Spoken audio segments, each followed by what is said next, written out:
We've got a really busy week. Yesterday, it was like clean up and get everything organized and get ready for the week and coming out of the holidays.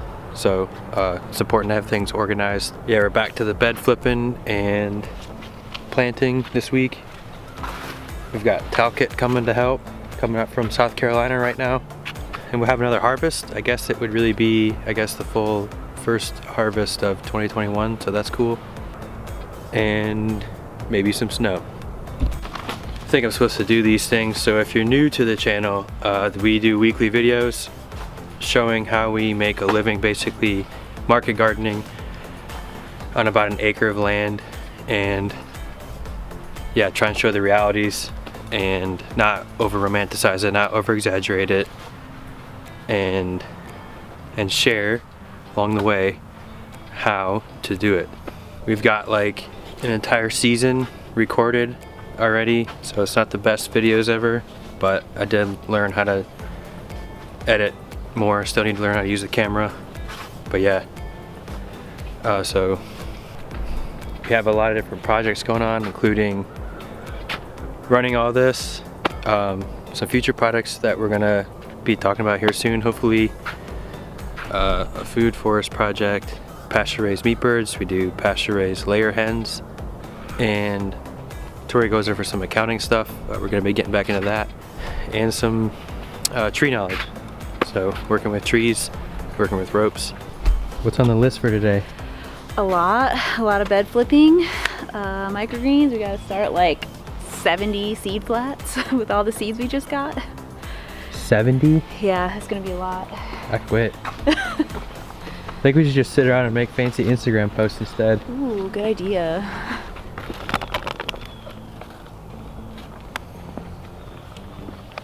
Pretty nice. Alright, it's gonna take this silage tarp that used to be on plot 8 over here, which it's now in production. We're gonna take this and we're gonna take it up to the front, and then that's gonna be a wildflower flower plot thing. We're really gonna do it for the bees, but we're also gonna build beds and manage it the same way we manage everything else. Then the plan is, if it looks good and we can make some extra bouquets or whatever for the market, or if our customers are interested in that, we can do it. But the idea behind it is that initially it's for the bees, and then so the flowers that would be in the bouquets or whatever are bee flowers, you know, are flowers that bees would prefer. So we got that wildflower. It's a pollinator mix from Haas Tools, and yeah, I'm sure in the spring when we seed it, I'll put it in the videos. But so we're gonna drag this up to the front with the 4-wheeler, the same knots that I've showed before, the running bowline and the girth hitch, and yeah, they don't get super tight, and you can take them off easy, and they make sense, and they're easy. I always have a rope on the 4-wheeler, and I actually have a bad spine, so the 4-wheeler is like our tractor. Yeah, it helps us do a lot of work around here. Hauling that up all the way up to the front by hand is stupid. So this is the running bowline around here, so it creates a slip knot. It gets tighter. This is explained more in depth in a different video. I'll link it.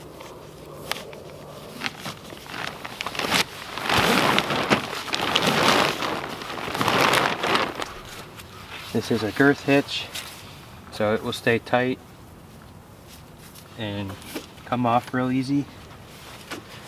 That's explained in an older video as well, but it's pretty self-explanatory when you see it. You edit it or it don't work out okay. right, whatever. Alright guys, this is Talcott. So he's gonna be up here one day a week, and he's starting a farm. It's Rock Hill, right? Rock Hill, yeah. Yeah, and I'm gonna let him tell you guys about his farm project and also about him. Hey, yeah, reason I know Casey is through our old employer, his boss, my boss, at Bartlett. So I worked at Bartlett back in the day, became an arborist. I grew up on a farm up in Caswell County in the Piedmont, and so for this right here, the reason I'm up here is to transition from conventional farming that I knew and grew up with to the whole permaculture aspect and the no tillage or low tillage aspect, and enriching the soil in a better way. So that's why I'm here. I hope to see y'all down the road. Peace. It was good. It was good. Yeah. I ain't trying to bore nobody. It's just yeah. Okay, so you know about the tarps, right? Yeah. I mean, I've been watching y'all. I heard when you said you was gonna do this and that. So what are you doing? You gonna do one right here in the front too? Yeah. So this is gonna be like for flowers and stuff.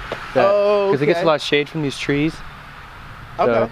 So, yeah. The tarps will kill the grass. Yeah. And kill the roots. You know. Yeah. Yeah. It's pretty simple. It puts man, for the out. last I have put in 50 hours on watching mostly Honey Tree Farm. I've watched every video you got at least 3 times. Which one? All of them. Oh. Because it comes in, I just put in Honey Tree Farms, and then you know, you got some that are older, some. I mean, I don't know how other people resonate with your story. Some of it, no, none of it has been complicated for me to catch up with and see. Okay, that's when they filmed this. That was then. Now we in the COVID year 2020, so and all that. Yeah. All right. Cool. Yeah. Well, let's get this thing set up.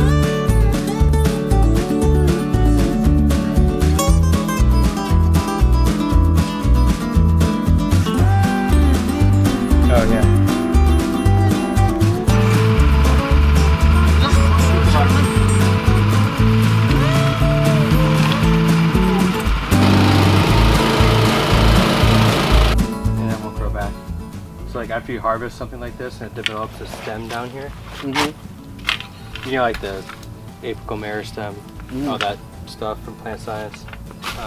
You cut below that, it's just not going to grow back. Okay. Sometimes we put stuff like that in the walkways, but this has some foliar diseases on it because of this moisture that creeps in here. So.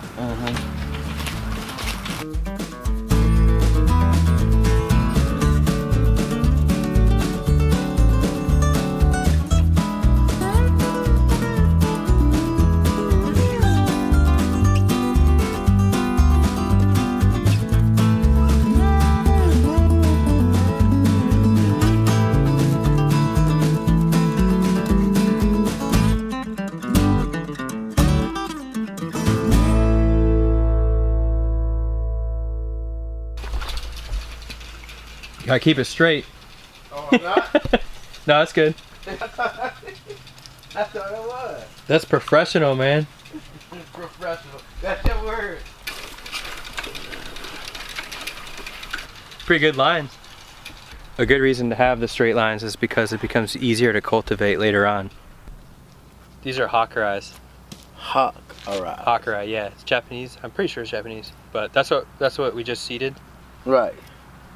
These were seeded like probably 2 months ago. But you can try it. I think it's pretty good. Out here at Honey Tree Farms, I'm gonna try this turnip. I'm traditionally grew up just eating turnips from turnip grain. This is sweet. Yeah. Good. Oh my goodness. So the ideal size for this is like ping pong balls. That's what like chefs want stuff. That's good. But yeah. It don't really, it tastes more like a carrot than a turnip to me. Well, it's also winter too, so it's extra sweet. But they're really good, and they're like tender. If you want to try a cool new crop next year, try this kohlrabi right here.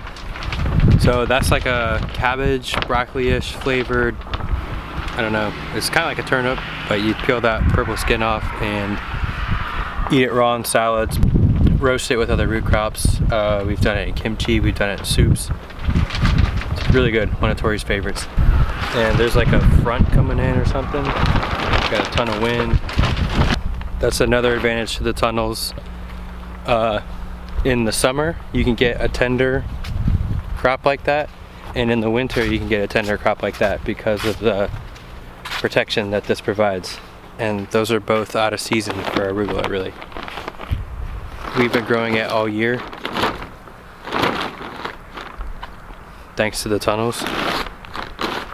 And yeah, the variety we have does pretty well in the heat too, so that helps in the summer months when the tunnels are full of like tomatoes and cucumbers and peppers and stuff like that. We've gotten some hate for the amount of plastic with the tunnels. You know, like, oh, it's so disgusting, look at all the plastic. But if you take into consideration how much food you can grow under these and how long the plastic lasts, and the fact that we're actually growing in the soil, making the soil better, I don't really think there's much of an argument against it when you compare it to something like hydroponics, aquaponics, or even big time row cover growing that they do like over in Europe and stuff.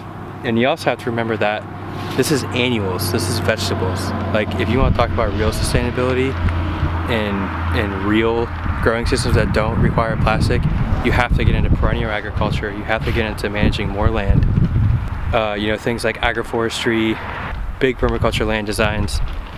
You know, vegetables don't really, you know, annuals aren't really a big thing in nature like perennials are as far as a food source goes. And the other side of that is we're managing a smaller amount of land without the bigger tools, the bigger tractors, pushing out enough food to make a living, enough food to be a part of, to be a real business in the community, enough food that people want to come here and learn how to grow their own food. And you know, with things like the trees and the Food Forest Project and putting birdhouses out here, there's tons of bluebirds that hang out in these power lines. It's something that actually fits into our ecological surroundings, as opposed to something that you just clear land, put big machinery on it, use chemical fertilizers, chemical pesticides, chemical fungicides, and go out and force something out of the land. It took a long time, a lot of effort to get the compost down, doing a lot of the work by hand, but overall the workload goes down and you get more efficient. So there's lots of benefits to doing it this way that outweigh the fact that we have to use the plastic stuff. Like, and you know, like, we also don't really like the weed mat, but for now it's going to be here, and eventually I like to do a mulch over here. But then it also comes into the thing like, well, now you have to apply the mulch every year, so then you have to build your business around the fact that you gotta pay somebody to do that, or your time has to be done doing that. So there's a lot of thought behind those things to make it work. And this was Bermuda grass, so I would say most farms probably would have sprayed that. And we have almost 100 hours in hand pulling it out and using the weed mat to help control that. Really, all that stuff, you know, it's got to start somewhere, and it's not just going to change overnight magically somehow because we want it to or whatever. It's just reality. That's just some thoughts on that stuff. But, you know, all that stuff, making videos, like, I got to think about it and understand it, and some of it is just like, man, the context is just not there. And you like, having, in my mind, having a farm business that actually makes money, is profitable, is more sustainable than hating on plastic and going out of business in 4 years. So anyways, hoping to try and get some Food Forest work done, maybe tomorrow. Yeah, this is, so, you know, like, this is the annual side, the vegetables, stuff that people eat. And then this is gonna be the native berries. We're gonna try and work in some figs, some moringas, you know, mulberries, all that kind of stuff, shrubs, perennials. This would be more of like a perennial project, and not this high turn, fast moving vegetable operation. Yeah, so the back side of this is also going to be where the mushroom stuff is going to be. So yeah, I thought we were going to be able to do more this winter, but really the vegetable stuff hasn't slowed down much. So, and then once we get to March, it's 100% vegetables probably until Thanksgiving. And then also over here, the swale project, all the way back there by the well where the pond is, and whatever that, and where the pond's gonna be. Just tons of cool stuff to come, but really just trying to find the time to do it. So while Talcott and I were flipping beds. Tori, Jenny, Leela, and Craig were getting those seeds started. I think that's a lot of seeds. Yeah, I think it's like 67 flats.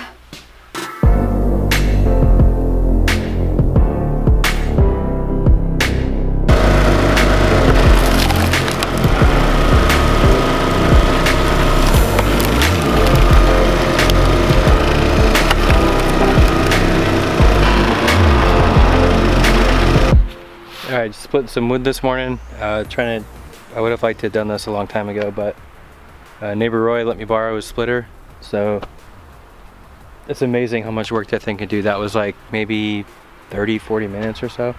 While I'm doing that, trying to get that ready. Pretty sure Tori's planting. Oh, she got that bed planted. Hi. What's up, George? Transplanting. Huh? Transplanting. Nice.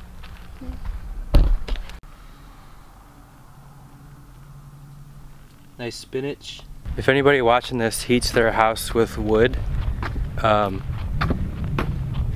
if you don't mind, if you ever got any value from any video I've ever posted, if you don't mind putting down a good like insert wood stove and then a good splitter as well. We already have a wood stove in the basement that was there when we moved in, and we like to heat our house with wood as much as we can because I have friends that have a tree business, so getting access to like oak and wood like that is pretty easy. So a good like insert, and then a good splitter or something that we could pull with a four-wheeler.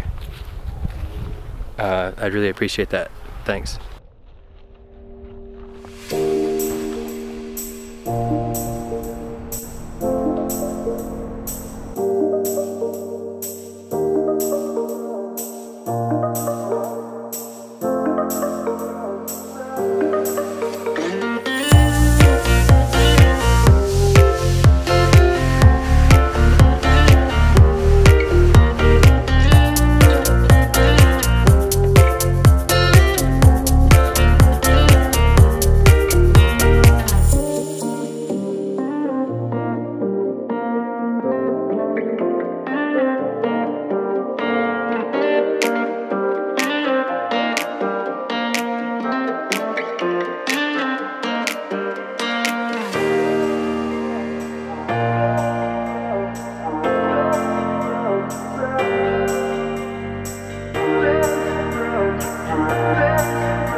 A pretty good harvest day, and it ended up being kind of a longer day. Tori is still at a market right now. Emma and I harvested some more carrots, and we stacked some of the firewood right here. We got about 2 to 4 inches of snow coming, so I'm pretty pumped and excited for that. I hope it doesn't end up having the markets get canceled, which is a possibility because of the temperatures and ice freezing on the road and stuff like that. I guess we'll find out. I mean, that's the winter, so we still gotta go. Well, I'm gonna go deliver salad to the honey hog tonight, so I don't have to deal with the roads and stuff tomorrow. Yeah, our average snowfall here is about 4 to 5 inches a year, which is crazy for where we grew up. Seems like nothing. That's like a regular storm. So generally what happens when it snows here is they shut down everything and nothing happens really. Nobody goes anywhere. It's actually pretty cool because you can enjoy the snow and not be, you know, up north you still have to go to school, you still have to go to work. Like I used to plow snow, so every snowstorm was like a 24-hour event of work. But yeah, it's pretty neat. But hopefully, you know, it closes the markets down. I don't know, we'll see.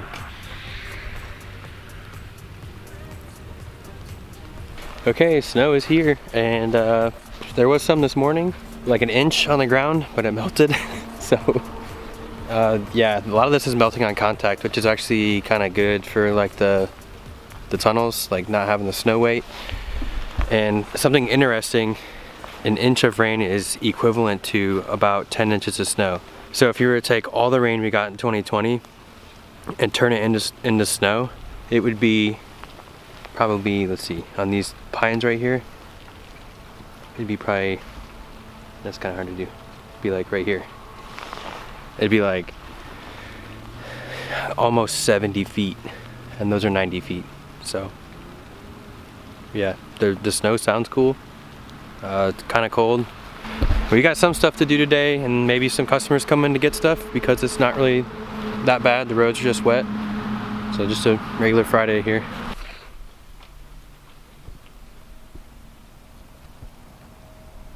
This is a really nice snow. What's up, George?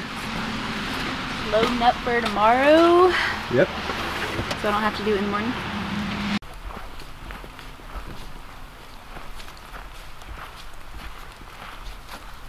What's up, buddy? You enjoying the snow out here?